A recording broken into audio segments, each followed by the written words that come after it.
Hello बच्चों, अभिवादन स्वीकार करें। मैं धीरज सर और आज की इस वीडियो में बच्चों हम लोग शूट करेंगे क्लास 12 के लिटरेचर, इंग्लिश लिटरेचर के बड़े ही इम्पोर्टेंट टॉपिक को। टॉपिक का नाम है Indian civilisation and culture. Indian civilisation and culture जो लिखा गया है महात्मा गांधी जी के द्वारा। बच्चों संक्षिप्त परिचय अभी मैं इस वीडियो में आपको इंग्लिश जो है वह पढ़ा करके दिखाऊंगा और कोशिश करूंगा कि कठिन से कठिन बिंदु भी बड़े ही सरल और सरल शब्दों में मैं आपको समझा सकूं, बता सकूं। ठीक इसी तरह से आप हमारे YouTube चैनल से जुड़ करके फिजिक्स, केमिस्ट्री, मैथमेटिक्स, बायोलॉजी की तैयारी कर सकते हैं। अभी हमारे संस्थान में वर्तमान में 9th और 10th के लिए भी क्लासेज जो है वो चल रहे हैं। तो अगर जो भी इच्छुक विद्यार्थी हो ऑफलाइन पढ़ने के, वो संस्थान में संपर्क कर सकते हैं। और अभी हम लोग देखेंगे बच्चों, टॉपिक पर आते हैं इंडियन सिविलाइजेशन एंड कल्चर, जो कि क्लास 12 का सबसे फर्स्ट लेसन है। Indian civilisation and culture chapter जो है वो महात्मा गांधी जी के द्वारा लिखा गया है और महात्मा गांधी जी बड़े ही शुद्ध विचारों से भारतीय सभ्यता और संस्कृति के बारे में बताते हैं। हम युवाओं को संबोधित करते हैं और बताते हैं, साथ ही साथ यंग इंडिया को इंडियन सिविलाइजेशन एंड कल्चर के बारे में जागृत करते हैं। Here we read about the thoughts which Mahatma Gandhi has expressed in his own words about Indian civilization and culture. He suggests us to adopt Indian civilization and culture and did not adopt Western civilization. महात्मा गांधी जी हमें सुझाव देते हैं कि हमें भारतीय सभ्यता और संस्कृति को अपनाना चाहिए, हमें पश्चिमी सभ्यता को बिल्कुल भी नहीं अपनाना चाहिए। तो संक्षिप्त परिचय जो है वह सबसे पहले लेखक के विषय में देखेंगे। Indian civilisation and culture, the topic is Indian civilisation and culture which is written by Mahatma Gandhi, जो लिखा गया है महात्मा गांधी जी के द्वारा। इनका पूरा नाम मोहनदास करमचंद गांधी था। सो Mohandas Karamchand Gandhi was born in 2nd October 1869 and died in 30 January 1948. Mohandas Karamchand Gandhi का जन्म 2 अक्टूबर 1869 ईस्वी को हुआ है और इनकी मृत्यु 30 जनवरी 1948 ईस्वी को हुई है। पॉपुलरली नोन एज बापू, यह प्रसिद्ध रूप से जाने जाते हैं बापू के नाम से। बापू के नाम से यह प्रसिद्ध रूप से जाने जाते हैं। और the father of the nation, यह राष्ट्रपिता के नाम से जाने जाते हैं। Was more a spiritual leader than a politician, यह एक राजनीतिज्ञ होने के बजाय एक स्पिरिचुअल लीडर थे, एक आत्मीय नेता थे। He successfully used truth and non-violence. He successfully used, इन्होंने सफलतापूर्वक उपयोग किया किसका? तो he successfully used truth and non-violence, सत्य और अहिंसा का। किसके खिलाफ? तो सत्य और अहिंसा का इन्होंने उपयोग किया एज द चीफ विपन्स, मुख्य हथियार के रूप में, अगेंस्ट द ब्रिटिश रूल, भारतीय शासन सत्ता के विरोध में। इन इंडिया, भारत में ब्रिटिश शासन सत्ता के विरोध में इन्होंने सत्य और अहिंसा का मुख्य हथियार के रूप में उपयोग किया। He successfully used truth and non violence as a chief weapons against the British rule in India. Bharat में इन्होंने सत्य और अहिंसा का उपयोग किया ब्रिटिश शासन सत्ता के विरोध में, मुख्य हथियार के रूप में। And helped India get independence, और भारत की मदद की स्वतंत्रता की प्राप्ति में फ्रॉम 1915 टिल 1948, 1915 ईस्वी से लेकर के बच्चों 1948 ईस्वी तक he completely dominated in Indian politics. यह पूर्ण रूप से समर्पित थे इसमें, तो इंडियन पॉलिटिक्स में, भारतीय राजनीति में। He died at the hand of a fanatic, यह एक कट्टरपंथी के हाथों मारे गए on 30 जनवरी 1948, 30 जनवरी 1948 ईस्वी को। His autobiography, इनकी आत्मकथा है My Experiment with Truth, मेरा प्रयोग सत्य के साथ, एंड न्यूमरस आर्टिकल्स, और इनके असंख्य जो है वह आर्टिकल्स हैं, अभिपद है, that he wrote for young India, जो इन्होंने युवा भारत के लिए लिखा है, एंड द स्पीचेस, और जो इन्होंने भाषण दिया है, that he delivered at different occasions, जो इन्होंने अलग अलग अवसरों पर दिया है भाषण, reveal him not only as an original thinker, केवल इन्हें वास्तविक वैचारिक सोचने वाले विचार वक्ता, विचार विद्वान नहीं बताते हैं, ओरिजिनल थिंकर नहीं बताते हैं, but also a great master of chest idiomatic English, बल्कि इन्हें आइडियोमेटिक इंग्लिश का, बल्कि इन्हें वैचारिक इंग्लिश का इन्हें मास्टर बताते हैं, निपुण व्यक्ति बताते हैं।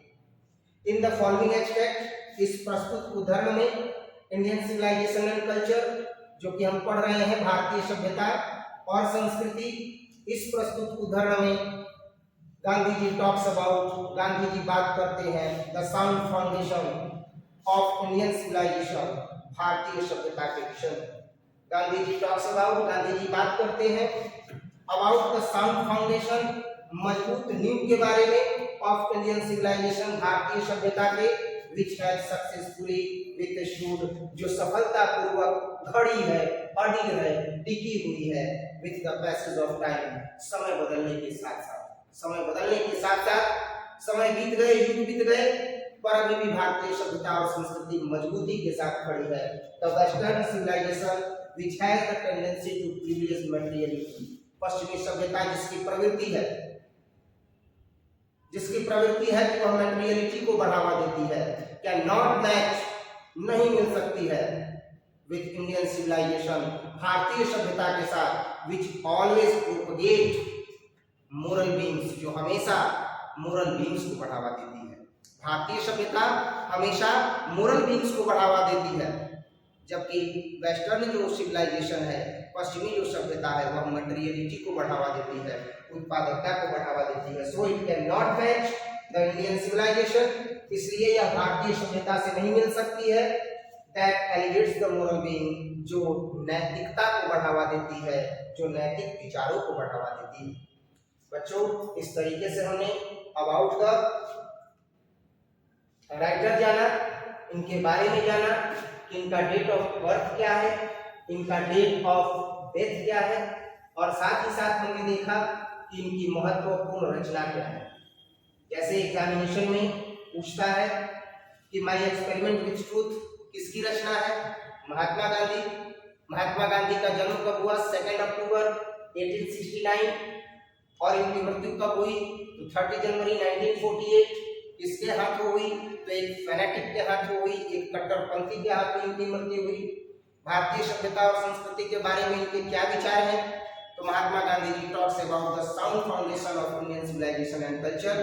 ही says that where there western civilisation propagate immorality and propagate materiality which cannot match with Indian civilization, because Indian civilization always propagate, always elevate moral beings। ये कहते हैं कि अगर बात की जाए सभ्यता की, तो पश्चिमी सभ्यता कभी भी भारतीय सभ्यता की टक्कर में नहीं है, क्योंकि पश्चिमी सभ्यता हमेशा से अनैतिकता को बढ़ावा देती है, मटेरियलिटी को बढ़ावा देती है, उत्पादकता को बढ़ावा देती है, जबकि इंडियन सिविलाइजेशन जो है वो सदियों से, पैसेज ऑफ टाइम के साथ, सदियों से, कैसे है, तो सदियों से जो है यह नैतिकता को बढ़ावा देती आ रही है, अर्थात नैतिक विचारों को बढ़ावा देती आ रही है। अब बच्चों, हम भारतीय सभ्यता और संस्कृति अध्याय के चैप्टर को स्टार्ट करेंगे, और chapter Indian civilisation and culture हम पढ़ेंगे महात्मा गांधी जी के एकदम वक्तव्य के अनुसार, महात्मा गांधी जी के कथन के अनुसार। तो देखते हैं महात्मा गांधी जी के कथन के अनुसार, एकदम उनके कथनानुसार हम पढ़ना स्टार्ट करते हैं।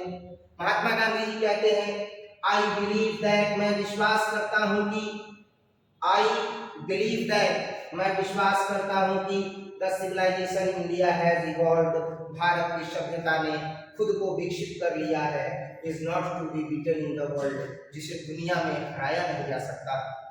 आई बिलीव दैट, मैं विश्वास करता हूं कि द इंडियन सिविलाइजेशन या द सिविलाइजेशन इंडिया, भारत की सभ्यता हैज इवॉल्व्ड, खुद को विकसित कर चुकी है इतना, is not to be beaten in the world, जिसे दुनिया में हराया नहीं जा सकता है, जिसे दुनिया में कभी भी पछाड़ा नहीं जा सकता। Nothing can equal the seeds sown by our ancestors, nothing can be equal, कुछ भी बराबर हो ही नहीं सकता है, द सीड्स, उन बीजों के, सोन बाय आवर एंसेस्टर्स, जो हमारे पूर्वजों के द्वारा दिखाए गए, जो हमारे पूर्वजों के द्वारा हमें बताया गया भारतीय सभ्यता और संस्कृति के बारे में, उन बीजों के बराबर कुछ भी बराबर नहीं हो सकता है। नथिंग कैन बी इक्वल, कुछ भी बराबर नहीं हो सकता है द सीड्स, उन बीजों के, सोन बाय आवर एंसेस्टर्स, जो हमारे पूर्वजों ने हमें दिखाया। क्या दिखाया है भाई? देखिए, रोमन साम्राज्य का पतन हो गया, रोम चला गया। Greece share the same fate, Greece जो है वह सेम फेट को दोहराता है, अर्थात ग्रीस का भी जो है वह पतन हो गया। The might of the Pharaohs was broken, Pharaohs का जो गौरव है वह टूट गया है। जापान हैज बिकम वेस्टर्नाइज्ड, और जापान का तो पश्चिमीकरण हो गया है। Of China nothing can be said, और चाइना के बारे में तो कुछ कहा ही नहीं जा सकता है। But India is still somehow और अदर, लेकिन भारत अभी भी वैसा का वैसा है, वैसा ही स्थिर है। समहाउ और अदर, चाहे कुछ भी हो, कैसे भी हो, साउंड एट द फाउंडेशन, अपने मजबूत नींव के साथ। भारत अब भी अपने मजबूत नींव के साथ वैसा का वैसा ही है जैसे आज से हजारों वर्ष पहले था। पर आप देखिए तो रोम का जो साम्राज्य है उसकी सभ्यता का पतन हो चुका है, ग्रीस की सभ्यता का पतन हो चुका है, पाराहुस का गौरव टूट गया है, जापान का जो है वह पश्चिमीकरण हो गया है, और चाइना के बारे में तो वर्तमान समय में कहा ही नहीं जा सकता है कि ससुरा कौन सा जो है वो सभ्यता अपनाता है। बट इंडिया इज स्टिल, लेकिन भारत अभी भी एकदम अडिग है, स्थिर है, स्टिल है।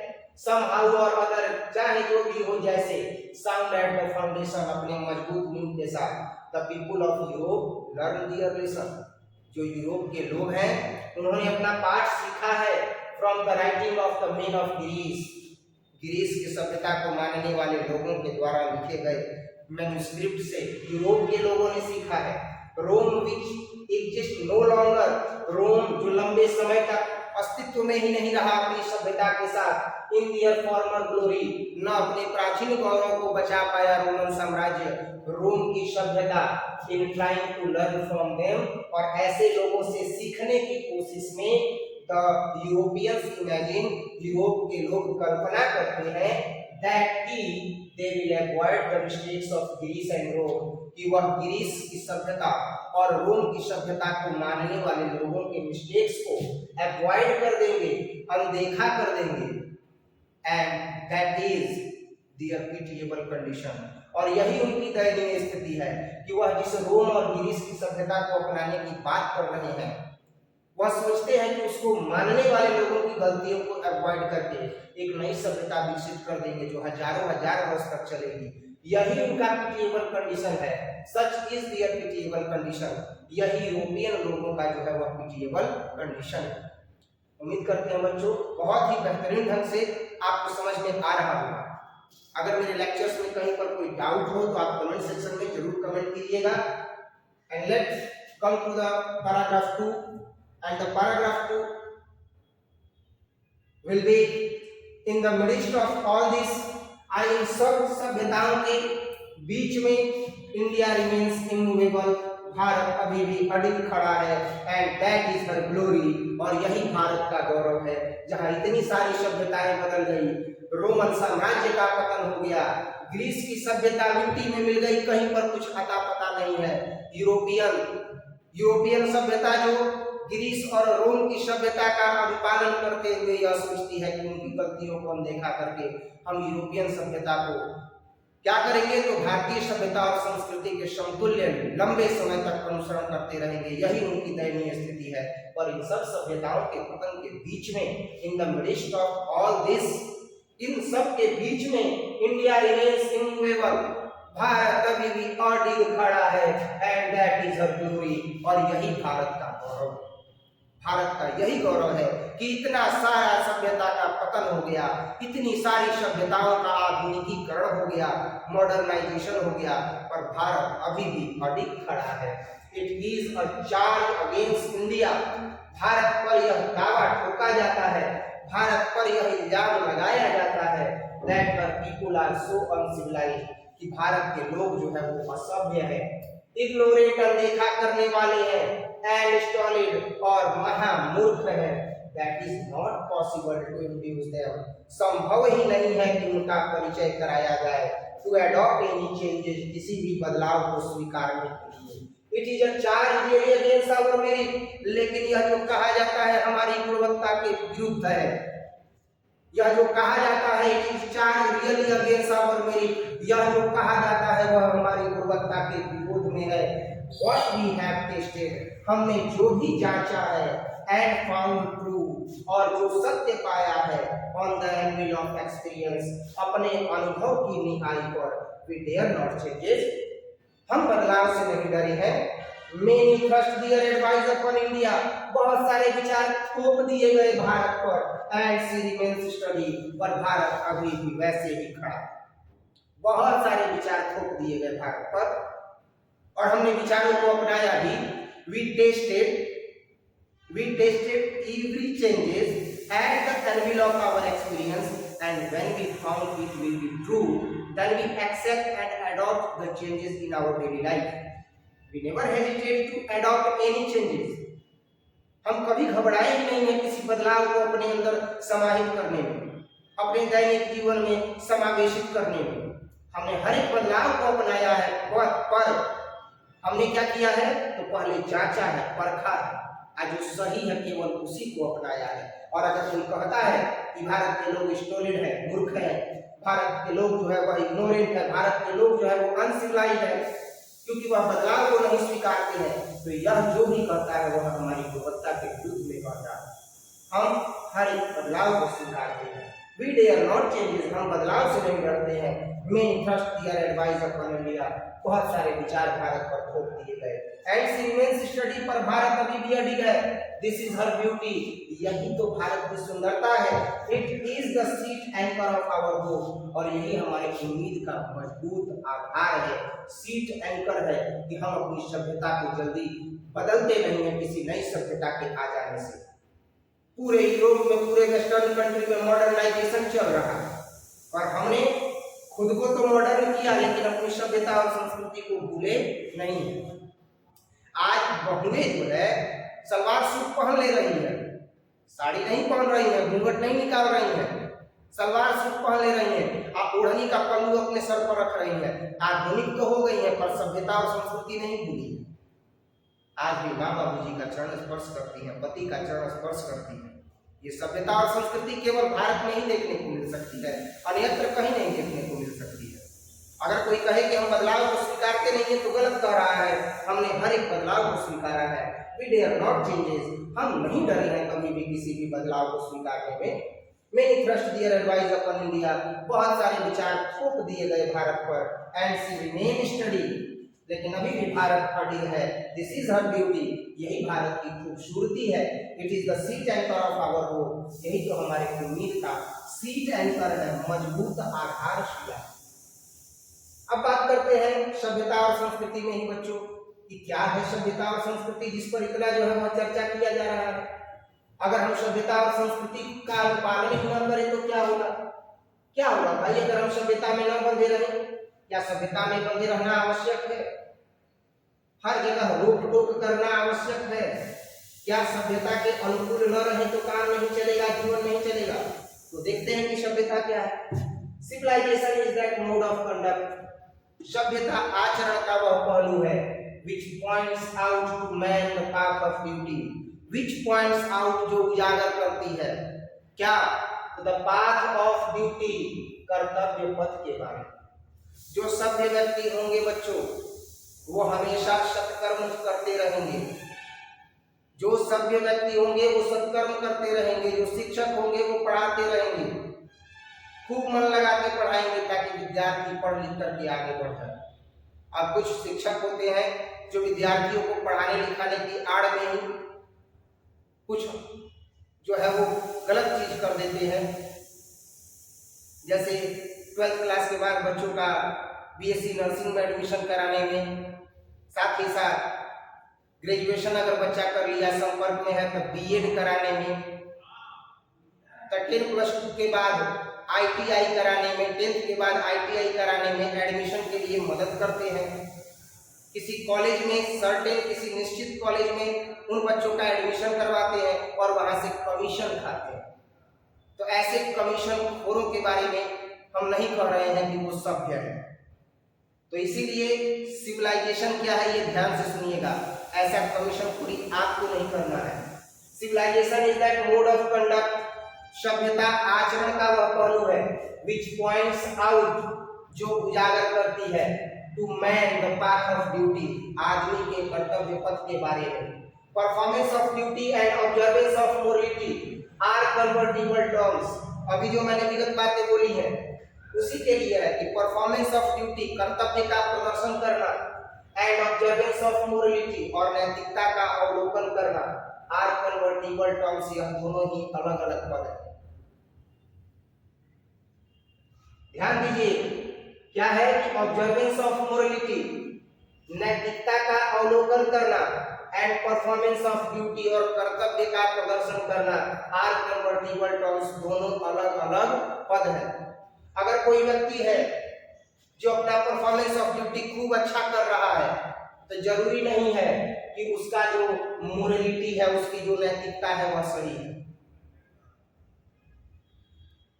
इसीलिए यह दोनों ही अलग अलग पद हैं। कोई व्यक्ति है जो खूब बढ़िया पढ़ा रहा है, कोई व्यक्ति है जो खूब बढ़िया पढ़ा रहा है पर उसका बुद्धि भ्रष्ट है, उसका मोरलिटी नहीं है, उसमें नैतिकता ही नहीं है, तो ये दोनों ही अलग अलग हो जाएंगे।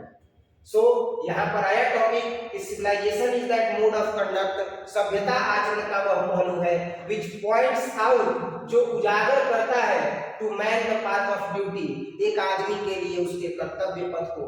पर कर्तव्य क्या है भाई? तो performance of duty and observance of morality are convertible terms. लेकिन जो कर्तव्य का प्रदर्शन है और जो मोरलिटी है, नैतिकता है, उसका जो अवलोकन है, आर कन्वर्टिबल टर्म्स, दोनों ही अलग अलग पद हैं। To observe morality is to attain mastery.